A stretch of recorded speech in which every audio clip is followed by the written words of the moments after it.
ನಮಸ್ತೆ ಎಲ್ಲರಿಗೂ. ಎಲ್ಲರೂ ಹೇಗಿದ್ದೀರಾ? ನಾನು ಚೆನ್ನಾಗಿದ್ದೀನಿ, ನೀವೆಲ್ಲ ಚೆನ್ನಾಗಿದ್ದೀರ ಅಂತ ಭಾವಿಸ್ತಾ ಇವತ್ತೊಂದು ಒಳ್ಳೆ ರೆಸಿಪಿ ತೊಗೊಂಡು ಬಂದಿದ್ದೀನಿ. ಯಾವ ರೆಸಿಪಿ ಅಪ್ಪ ಅಂತ ಯೋಚನೆ ಮಾಡ್ಬೋದು. ಯಾವ ರೆಸಿಪಿ ನಾನು ಹೇಗೆ ಮಾಡಿದೆ ಅಂತ ಡೀಟೇಲ್ ಆಗಿ ವಿಡಿಯೋದಲ್ಲಿ ಶೇರ್ ಮಾಡ್ತೀನಿ. ಇದು ಯಾವ ರೆಸಿಪಿ ಗೊತ್ತಾ? ಬದನೆಕಾಯಿ ತವಾ ಫ್ರೈ ಮಾಡ್ತಾಯಿದ್ದೀನಿ. ಮಧ್ಯಾಹ್ನದ ಊಟಕ್ಕೆ ಇದು ಒಂದು ಸಲ ಮಾಡಿ, ಇದು ತಿಂದವ್ರಿಗೆ ಇದ್ರ ರುಚಿ ಗೊತ್ತಾಗುತ್ತೆ ಫ್ರೆಂಡ್ಸ್. ಅಷ್ಟು ಚೆನ್ನಾಗಿರುತ್ತೆ. ನಾನು ಹೇಗೆ ಮಾಡ್ತೀನಿ ನಮ್ಮ ಮನೇಲಿ ಅಡುಗೆನ ಸಿಂಪಲ್ಲಾಗಿ ಟೇಸ್ಟಿಯಾಗಿ ಹೇಗೆ ಮಾಡ್ತೀನಿ ಅಂತ ವಿಡಿಯೋ ಶೇರ್ ಮಾಡ್ತೀನಿ, ಬನ್ನಿ. ಇಲ್ಲಿ ನಾನು ಒಂದು ದಪ್ಪದು ಒಂದು ಬದನೆಕಾಯಿ ತೊಗೊಂಡಿದ್ದೀನಿ. ಇದು ಯಾವ ಥರ ಬದನೆಕಾಯಿ ಅಂತಂದರೆ ಇದರಲ್ಲಿ ಒಂದೂ ಬೀಜ ಇರೋದಿಲ್ಲ, ಅಷ್ಟು ಚೆನ್ನಾಗಿರುತ್ತೆ, ಅಷ್ಟು ರುಚಿ. ಈ ಥರ ತವಾ ಫ್ರೈ ಮಾಡಬೇಕು ಅಂತಂದರೆ ಈ ಥರ ಬದನೆಕಾಯಿನೇ ತೊಗೊಳ್ಳಿ, ಬೇರೆ ಬದನೆಕಾಯಿ ಆಗೋದಿಲ್ಲ. ಇದು ತೊಗೊಂಡ್ರೆ ಮನೆಯಲ್ಲಿ ಮಕ್ಳಿಗೆ ಆಗಲಿ ದೊಡ್ಡವ್ರಿಗಾಗಲಿ ಎಲ್ರಿಗೂ ಇಷ್ಟ ಆಗುತ್ತೆ. ನಾನು ಇಲ್ಲಿ ನೋಡಿ ರೌಂಡ್ಗೆ ಸ್ವಲ್ಪ ದಪ್ಪದಾಗಿ ಪೀಸ್ ಮಾಡ್ಕೊಂಡಿದ್ದೀನಿ. ಈಗ ಮಸಾಲೆ ರೆಡಿ ಮಾಡಬೇಕಲ್ಲ, 2 ಸ್ಪೂನಷ್ಟು ಕಾರ್ನ್ಫ್ಲೋರ್ ಹಾಕೋತಾ ಇದ್ದೀನಿ. ಶುಂಠಿ, ಬೆಳ್ಳುಳ್ಳಿ, ಕೊತ್ತಂಬರಿ ಸೊಪ್ಪು, ಹಸಿಮೆಣ್ಸಿನ್ಕಾಯಿ, ಸ್ವಲ್ಪ ಪುದೀನ, ಇದನ್ನೆಲ್ಲ ಸ್ವಲ್ಪ ನೀರು ಹಾಕ್ಕೊಂಡು ಚೆನ್ನಾಗಿ ಪೇಸ್ಟ್ ಮಾಡಿಟ್ಕೊಂಡಿದ್ದೀನಿ. ನೈಸಿಗೆ ರುಬ್ಕೋಬೇಕು. ಖಾರಕ್ಕೆ ಹಸಿಮೆಣ್ಸಿನ್ಕಾಯನ್ನು ಹಾಕಿದ್ದೀನಿ, ಮೆಣ್ಸಿನ್ಕಾಯಿ ಪುಡಿನೂ ಹಾಕ್ತಾಯಿದ್ದೀನಿ. ಅಚ್ಚ ಖಾರದ ಪುಡಿ 1 ರಿಂದ 1.5 ಸ್ಪೂನ್ ಹಾಕ್ತಾಯಿದ್ದೀನಿ. ಯಾಕಂದರೆ ನಮ್ಗೆ ಅಷ್ಟು ಬದನೆಕಾಯಿಗೆ ಬೇಕು ಅಂದರೆ ಸ್ವಲ್ಪ ಮಸಾಲೆ ಜಾಸ್ತಿ ಇರಬೇಕು. ಧನಿಯಾ ಪುಡಿ 1 ರಿಂದ 1.5 ಸ್ಪೂನ್ ಹಾಕ್ತಾಯಿದ್ದೀನಿ. ಅರಿಶಿನ ಪುಡಿ 1/4 ಸ್ಪೂನಷ್ಟು ಅರಿಶಿನ ಪುಡಿ, ಜೀರಿಗೆ ಪುಡಿ ಹಾಕ್ತಾಯಿದ್ದೀನಿ. ಇದೆಲ್ಲ ಹಾಕಿ ಮಾಡೋದ್ರಿಂದ ಒಂದು ಒಳ್ಳೆ ಟೇಸ್ಟ್ ಕೊಡುತ್ತೆ. ಹಿಂಗೆ ಹಾಕ್ತಾಯಿದ್ದೀನಿ. ನಾನು ಯಾವುದೇ ಒಂದು ರೆಸಿಪಿ ಮಾಡಿದ್ರೂ ಹಿಂಗೆ ನಮ್ಮ ಹತ್ರ ಮಿಸ್ ಮಾಡೋದಿಲ್ಲ, ಹಾಗಾಗಿ ನಾನು ಹಿಂಗೆ ಹಾಕ್ತೀನಿ. ಒಂದು ಅರ್ಧ ಸ್ಪೂನಷ್ಟು ಗರಂ ಮಸಾಲ, ಕಸೂರಿ ಮೇಥಿನ ಬಾಣಲಿಲಿ ಚೆನ್ನಾಗಿ ಹುರ್ಕೊಂಡಿದ್ದೀನಿ, ಅದೆಲ್ಲ ಪುಡಿ ಆಗೈತೆ. ಅದನ್ನೆಲ್ಲ ಹಾಕ್ಬಿಟ್ಟು ಒಂದು ರುಚಿಗೆ ತಕ್ಕಷ್ಟು ಒಂದು 3/4 ಸ್ಪೂನಷ್ಟು ಉಪ್ಪು ಹಾಕ್ತಾಯಿದ್ದೀನಿ. ನೋಡಿ ಮಿಕ್ಸ್ ಮಾಡಿ ನಾನು ನೀರು ಹಾಕ್ಕೊಂಡು ಚೆನ್ನಾಗಿ ಮಿಕ್ಸ್ ಮಾಡ್ತೀನಿ. ಸ್ವಲ್ಪ ಗಟ್ಟಿನೇ ಇರಬೇಕು, ತುಂಬ ತೆಳ್ಳಗೆ ಮಾಡ್ಕೋಬೇಡಿ. ಇದಕ್ಕಿನ್ನ ಒಂದು ಐಟಮ್ ಹಾಕ್ಬೇಕು ನಾನು. ಕಡಲೆ ಹಿಟ್ಟು 1.5 ಸ್ಪೂನಷ್ಟು ಕಡಲೆ ಹಿಟ್ಟು. ಇದೆಲ್ಲ ಯಾಕೆ ಹಾಕೋದು ಅಂತಂದರೆ ಆ ಬದನೆಕಾಯಿಗೆ ಕೋಟಿಂಗ್ ಆಗಬೇಕಲ್ವ, ಹಾಗಾಗಿ ಕಡಲೆ ಹಿಟ್ಟಾಗಲಿ ಮತ್ತು ಕಾರ್ನ್ಫ್ಲೋರ್ ಆಗಲಿ ಸ್ಕಿಪ್ ಮಾಡಬೇಡಿ. ಇಲ್ಲಿ ಕೊತ್ತಂಬರಿ ಸೊಪ್ಪು, ಹಸಿ ಕೊತ್ತಂಬರಿ ಸೊಪ್ಪು ಚೆನ್ನಾಗಿ ಹಾಕಿ ಮಿಕ್ಸ್ ಮಾಡ್ತಾಯಿದ್ದೀನಿ.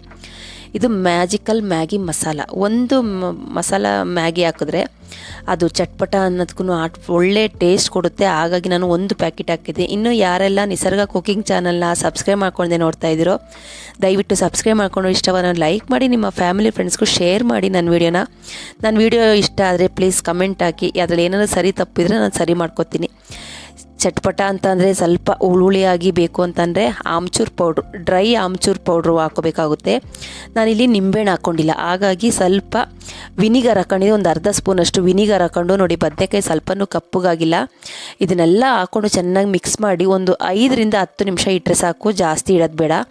ಇದೆಲ್ಲ ನಾನು ಮಿಕ್ಸ್ ಮಾಡಿ ಇಟ್ಕೋತಾ ಇದ್ದೀನಿ. ನೋಡಿ ಯಾರಿಗೆ ತಾನೇ ಇಷ್ಟ ಆಗಲ್ಲ ಹೇಳಿ ಫ್ರೆಂಡ್ಸ್.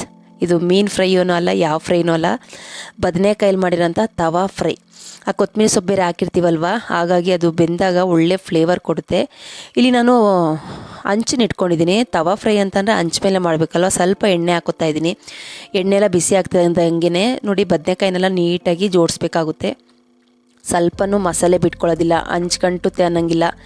ನೀಟಾಗಿ ಎದೊಳುತ್ತೆ. ಯಾವ ರೀತಿ ಚಪಾತಿ ಎದೊಳುತ್ತೋ ಅದೇ ರೀತಿಯೇ ಇದು ಅಂಟ್ಕೊಳ್ಳುತ್ತೆ. ನೋಡಿ ಸ್ವಲ್ಪ ಮೇಲಿಂದ ಎಣ್ಣೆ ಹಾಕಿ ಮುಚ್ಚಿ ಪ್ಲೇಟ್ನ ಮುಚ್ಚಿ ಫ್ರೈ ಮಾಡಬೇಕಾಗುತ್ತೆ. ಹಂಗೆ ಅಲ್ಲ, ಪ್ಲೇಟ್ನ ಮುಚ್ಚಿನೇ ನಾವು ಫ್ರೈ ಮಾಡಬೇಕು. ನೋಡಿ ಎಷ್ಟು ನೀಟಾಗಿ ಎದೊಂತೈತೆ ಅಂದರೆ ಇದ್ರ ರುಚಿ ಮಾತ್ರ ತಿಂದವ್ರಿಗೆ ಇಷ್ಟ ಆಗುತ್ತೆ. ನಾನಿವತ್ತು ಮಾಡಿದ್ದೆ, ವಿಡಿಯೋ ಶೇರ್ ಮಾಡಿದ್ದೀನಿ, ನೀವು ಮನೇಲಿ ಮಾಡಿ ಅಂತ ಕೇಳ್ಕೊತಾ ಇದ್ದೀನಿ. ನೋಡಿ ಇದು ಯಾಕಂದರೆ ಇದು ಕೋಟಿಂಗ್ ನಾವು ಹಾಕೋದ್ರಿಂದ ಬದನೆಕಾಯಲ್ಲಿ ಸ್ವಲ್ಪ ತಿನ್ಬೇಕಾದ್ರೆ ಅದು ಕೋಟಿಂಗಲ್ಲಿ ಇರುತ್ತಲ್ಲ ಉಪ್ಪು, ಹುಳಿ, ಖಾರ ಎಲ್ಲ, ಹಾಗಾಗಿ ಕಾರ್ನ್ಫ್ಲೋರು, ಕಡಲೆ ಹಿಟ್ಟನ್ನ ಸ್ಕಿಪ್ ಮಾಡಬೇಡಿ ಅಂತ ಹೇಳಿದ್ದು. ಬದನೆಕಾಯಿನೆಲ್ಲ ಚೆನ್ನಾಗಿ 2 ಸೈಡ್ನ ಫ್ರೈ ಮಾಡ್ಕೋಬೇಕಾಗುತ್ತೆ. ಎಣ್ಣೆ ಹಾಕಿ ಫ್ರೈ ಮಾಡ್ಕೋಬೇಕಾಗುತ್ತೆ. ತವಕ್ಕೆ ನೋಡಿ ಸ್ವಲ್ಪನೂ ಅಂಟಿಲ್ಲ, ಫುಲ್ಲು ಬದನೆಕಾಯಿಗೆ ಅಂಟಬೇಕು ಅಂತೇನಿಲ್ಲ. ಇಲ್ಲಿ ನೋಡಿ ಆ ಕಡೆ ಈ ಕಡೆ ಎಲ್ಲನೂ ಕಾರ್ನ್ಫ್ಲೋರು, ಕಡಲೆ ಹಿಟ್ಟು ಇದೆಯಲ್ವ, ಅದು ತಿನ್ಬೇಕಾದ್ರೆ ಮೇಲ್ಗಡೆ ಕ್ರಿಸ್ಪಿ ಇರುತ್ತೆ, ಬದನೆಕಾಯಿ ಸಾಫ್ಟಾಗಿ ಬೆಂದಿರುತ್ತೆ. ಬದನೆಕಾಯಿ ಯಾರಿಗೆ ಇಷ್ಟ ಆಗಲ್ಲ ಹೇಳಿ, ಎಲ್ರಿಗೂ ಇಷ್ಟ ಆಗುತ್ತೆ. ಬದನೆಕಾಯಲ್ಲಿ ಯಾವ್ಯಾವ ವೆರೈಟಿ ಅಡುಗೆ ಮಾಡ್ಬೋದು ಅಂತ ನಾನು ವೀಡಿಯೋ ಶೇರ್ ಮಾಡ್ತೀನಿ ಮುಂದಿನ ದಿನಗಳಲ್ಲಿ. ಈಗ ಬದನೆಕಾಯಿಗೆ ಬೆಂದಿದೆಯಾ ಅಂತ ಒಂದು ಚಾಕು ಸಹಾಯದಲ್ಲಿ ಚುಚ್ಚಿ ನೋಡಿದೆ, ಅದು ಸ್ವಲ್ಪ ಬೆಂದಿದೆ, ಇನ್ನೊಂದು ಸ್ವಲ್ಪ ಬೇಯಬೇಕಾಯಿತು. ಯಾಕಂದರೆ ಒಂದು ಸೈಡ್ ಕಾರ್ನ್ಫ್ಲೋರ್ ಹಾಕಿರೋದ್ರಿಂದ ಸ್ವಲ್ಪ ಗಟ್ಟಿ ಬರುತ್ತಲ್ವ, ಹಾಗಾಗಿ 2 ಸೈಡು ಸಿಮ್ಮಲ್ಲಿ ಇಟ್ಕೊಂಡು ಬೇಯಿಸ್ಕೊಂಡಿದ್ದೀನಿ. ನಮ್ಮ ಫೈನಲ್ ಆಗಿ ನಮ್ಮ ಬದನೆಕಾಯಿ ತವಾ ಫ್ರೈ ರೆಡಿ ಆಯಿತು. ಈಗ ನಾನು ಮಧ್ಯಾಹ್ನ ಊಟಕ್ಕೆ ಮಾಡಿದ್ದೆ. ಏನೇನು ಮಾಡಿದ್ದೆ ಮಧ್ಯಾಹ್ನ ಊಟಕ್ಕೆ ಅಂತ ಹೇಳ್ತಾ ಇದ್ದೀನಿ ನೋಡಿ. ವೈಟ್ ರೈಸು, ಬಿಸಿ ವೈಟ್ ರೈಸ್ ಮಾಡಿದೆ. ಇದು ಬಂದು ಪಂಜಾಬಿ ದಾಲ್ ತಡ್ಕ. ಇದ್ರದ್ದು ನಾನು ರೆಸಿಪಿನ ವೀಡಿಯೋ ಶೂಟ್ ಮಾಡಿದ್ದೀನಿ, ಇದನ್ನು ಕೂಡ ಹಾಕ್ತೀನಿ. ಮಧ್ಯಾಹ್ನಕ್ಕೆ ಸಾಕಲ್ಲ, ಇಷ್ಟು ಊಟ ಇದ್ರೆ ಹೊಟ್ಟೆ ತುಂಬೋಗುತ್ತಲ್ಲ. ಮೊಸರಿಗೆ ಸ್ವಲ್ಪ ಸಕ್ಕರೆ ಹಾಕಿ ತಿನ್ನೋದು ನನಗೆ ಅಭ್ಯಾಸ, ಹಾಗಾಗಿ ನಮ್ಮ ಮನೇಲಿ ಇವತ್ತು ಮಾಡಿದಂಥ ಮಧ್ಯಾಹ್ನದ ಊಟ ಅಂತಲೇ ಹೇಳ್ಬೋದು. ಬನ್ನಿ ಸರ್ವ್ ಮಾಡ್ತಾಯಿದ್ದೀನಿ. ನೋಡ್ತಾ ಇದ್ರೇ ಬಾಯಲ್ಲಿ ನೀರು ಬರುತ್ತೆ. ಬಿಸಿ ಅನ್ನ, ಪಂಜಾಬಿ ದಾಲ್ ಬದನೆಕಾಯಿ ತವಾ ಫ್ರೈ ಯಾರಿಗೆ ಇಷ್ಟ ಆಗಲ್ಲ ಹೇಳಿ. ಈ ವಿಡಿಯೋ ಇಷ್ಟವಾದಲ್ಲಿ ಲೈಕ್ ಮಾಡಿ, ಶೇರ್ ಮಾಡಿ, ಕಮೆಂಟ್ ಮಾಡಿ. ನಿಸರ್ಗ ಕುಕಿಂಗ್ ಚಾನಲ್ನ ಇನ್ನೂ ಯಾರೆಲ್ಲ ಸಬ್ಸ್ಕ್ರೈಬ್ ಮಾಡ್ಕೊಂಡೆ ನೋಡ್ತಾ ಇದ್ದೀರೋ ದಯವಿಟ್ಟು ಸಬ್ಸ್ಕ್ರೈಬ್ ಮಾಡ್ಕೊಂಡು ನೋಡಿ. ಇಷ್ಟವಾದ್ರೆ ಒಂದು ಲೈಕ್ ಮಾಡಿ, ನಿಮ್ಮ ಫ್ಯಾಮಿಲಿ ಫ್ರೆಂಡ್ಸ್ಗೂ ಶೇರ್ ಮಾಡಿ. ನನ್ನ ವೀಡಿಯೋನ ಎಲ್ಲೂ ಸ್ಕಿಪ್ ಮಾಡ್ದಂಗೆ ನೋಡಿ. ಇದರಲ್ಲಿ ಏನೇ ತಪ್ಪು ಸರಿ ಇದ್ರೂ ದಯವಿಟ್ಟು ಕಮೆಂಟ್ ಸೆಕ್ಷನಲ್ಲಿ ಹಾಕಿ ಅಂತ ಕೇಳ್ಕೊತಾ ಇದ್ದೀನಿ. ಮೇಲಿಂದ ಎಮ್ಮೆ ತುಪ್ಪ ಹಾಕ್ತಾಯಿದ್ದೀನಿ. ಮೇಲಿಂದ ಸಣ್ಣ ಸಣ್ಣದಾಗಿ ಕಟ್ ಮಾಡಿರೋಂಥ ಈರುಳ್ಳಿ ಹಾಕಿ ಕಲ್ಸ್ಕೊಂಡು ತಿಂತಾಯಿದ್ರೆ 2 ತುತ್ತು ತಿನ್ನೋರು ಪ್ಲೇಟ್ ಫುಲ್ಲು ಖಾಲಿ ಮಾಡ್ತಾರೆ. ಇದಕ್ಕೆ ನಾನು ಗ್ಯಾರಂಟಿ. ನಾನು ಹೇಗೆ ಮಾಡಿದೆ ಅಂತ ವಿಡಿಯೋ ಶೇರ್ ಮಾಡಿದ್ದೀನಿ. ನೀವು ನಿಮ್ಮ ಮನೇಲಿ ಮಾಡಿ ಹೇಗೆ ಬಂತು ಅಂತ ದಯವಿಟ್ಟು ಕಮೆಂಟ್ ಸೆಕ್ಷನಲ್ಲಿ ಹಾಕಿ. ಇದೇ ರೀತಿ ಒಳ್ಳೆ ವಿಡಿಯೋ ತೊಗೊಂಡು ಬರ್ತೀನಿ ನಿಮ್ಮ ಮುಂದೆ. ನೆಕ್ಸ್ಟ್ ವಿಡಿಯೋದಲ್ಲಿ ಸಿಗ್ತೀನಿ.